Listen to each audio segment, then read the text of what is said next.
how a modern Army Ranger would perform in Civil War combat. The U.S. conducts exercises in the Black Sea's international waters and airspace.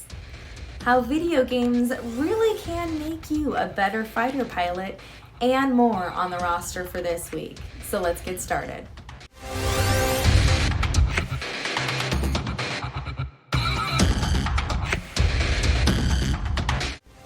Welcome to your weekly roundup. I'm Rebecca Bender.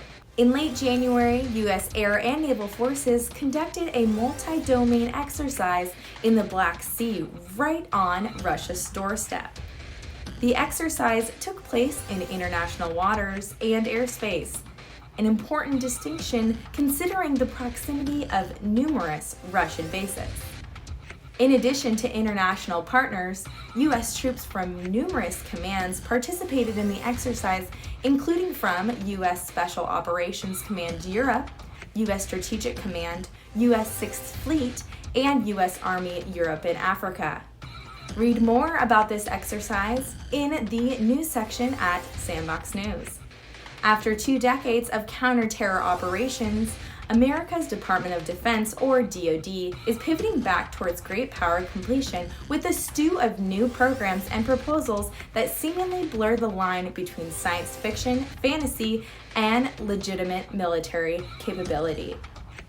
Plasma holograms that can fool missiles and maybe even people, and even drone wingmen and cyborgs are the future of some of the DoD programs that sound more like science fiction than real life.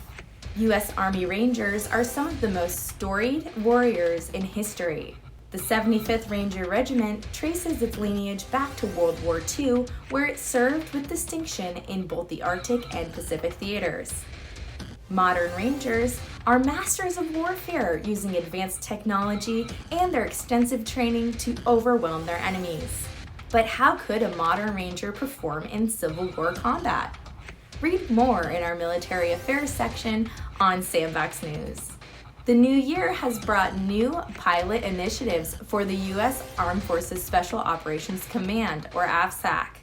The initiative, called the Pilot Training Next, or PTN, is implemented by the Air Education and Training Command. According to the Air Force, the PTN utilizes emerging technologies such as artificial intelligence, virtual reality, and data analytics to innovate and improve the efficiency of training. Looking for something to watch on barrack duties? Try diving into the television series The EXPANSE. This hard science fiction political drama, centered around a mysterious extragalactic substance that somehow makes its way into our solar system, comes with a healthy dose of human-side drama that makes you actually care about the characters and their motivations. The Expanse is a fun space adventure that might make you forget about the drama playing out here on Earth. Check out our review on this new sci-fi, or check it out yourself on Amazon Prime. Flying a modern fighter is difficult. These machines and their designs are to merge man and machine into a lethal combination that can have a strategic level of impact on the battlefield.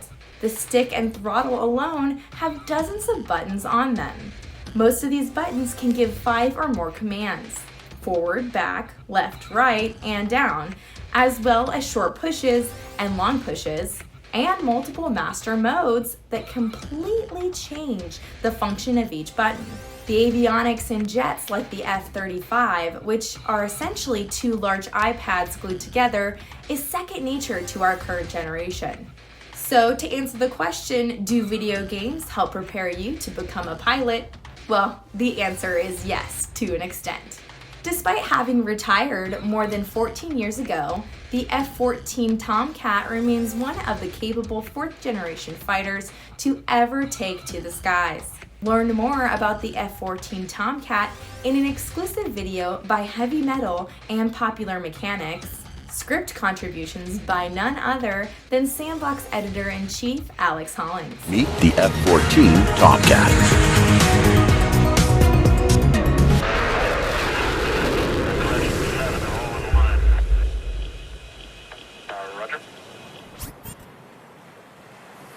The F-14 story begins with a hard-won lesson.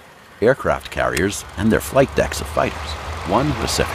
On a single carrier, take off from the flight deck to scout enemy vessels over an area of thousands of square miles. But the rise of the Soviet Union meant the U.S. needed a new fighter if the Cold War ever turned hot. The Navy first looked for this new fighter in the Tactical Fighter Experimental Program, but the F-111 was too slow and too heavy for the short takeoff and landings needed aboard a carrier. Vice Admiral Thomas Tomcat Connolly was so adamant that the Navy needed its own plane that he said during a government hearing that there wasn't enough thrust in Christendom to fix the F-111. He would go on to become the F-14's biggest advocate, and eventually its namesake. This new F-14 included a variable geometry wing design. During takeoff and low-speed flight, its wings would shift forward at the tips, expanding overall surface area and providing greater lift. At supersonic speeds, wings would tuck backwards for a higher top speed. With an upper limit of Mach 2.34, powered by its two General Electric F-110 GE400 afterburning turbofan engines, the Tomcat could still outpace today's F-22 or F-35. But there was more to the Tomcat than just speed. I feel the need for speed. Using the first microprocessor ever found on a fighter jet, the F-14's AWG-9 X-band pulse Doppler radar could track as many as 24 enemy aircraft from 195 miles away. In fact, the F-14's radar was so powerful, it could even track cruise missiles. The F-14 Tomcat would see the most combat in the Middle East, where it played a role in various conflicts for nearly 3 decades. The F-14 came with 10 hardpoints, which gave the jet fighter plenty of options for weapons. But the most deadly was the AIM-54 Phoenix missile. The Tomcat would remain the missile's only operational platform for the United States and Iran. And that's all we have this week. Please visit us at sandboxnews.com and our social pages on Facebook, Instagram, and Twitter. I'm Rebecca Bender. See you next week.